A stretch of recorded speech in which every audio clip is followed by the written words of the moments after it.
Online marketing এর ক্ষেত্রে বর্তমানকালে cash on delivery নামেও কিন্তু প্রতারণা হচ্ছে। এখন প্রশ্নের জায়গা হলো, ক্যাশ অন ডেলিভারি বলতে আমরা সাধারণত কি বুঝি? আমরা বুঝি যে প্রোডাক্ট আমার হাতে আসবে, আসার পর আমি যাচাই বাছাই করবো, যদি দেখি প্রোডাক্টটা নিব না, তাহলে আমরা কোরিয়ার চার্জ দিয়ে কোরিয়ারের ওই লোকের কাছে দিয়ে দেবো, মালটা চলে যাবে, আমার কোনো টাকা পয়সা অতিরিক্ত কিন্তু খরচ হবে না, ডেলিভারি চার্জটা।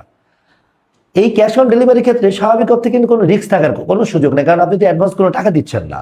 তারপরে বর্তমানকালে যেটা দেখা যাচ্ছে যে এই ক্যাশ অন ডেলিভারির মাঝখান দিয়ে অনেক ধরনের প্রতারণার ঘটনা ঘটছে।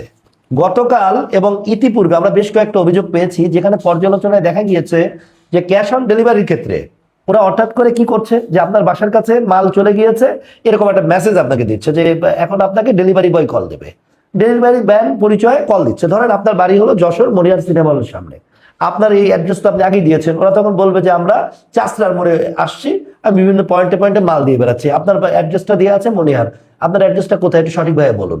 বলার পর আপনাকে বলবো যে ম্যাডাম আপনাকে একটা ওটিপি পাঠাচ্ছি, এই ওটিপিটা একটু আমাকে বলুন, আমরা কোম্পানির ওটিপি না দিলে আপনার এটা আমি ডেলিভারি করতে পারবো না।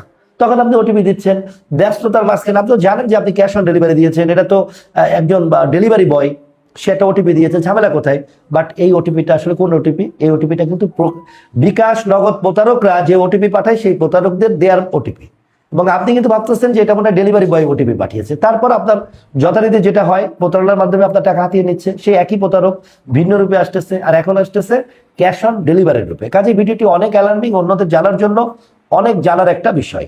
কাজে অনেক বেশি করে শেয়ার করুন, সবাইকে সতর্ক করুন। ভালো থাকুন সবাই, ধন্যবাদ সবাইকে।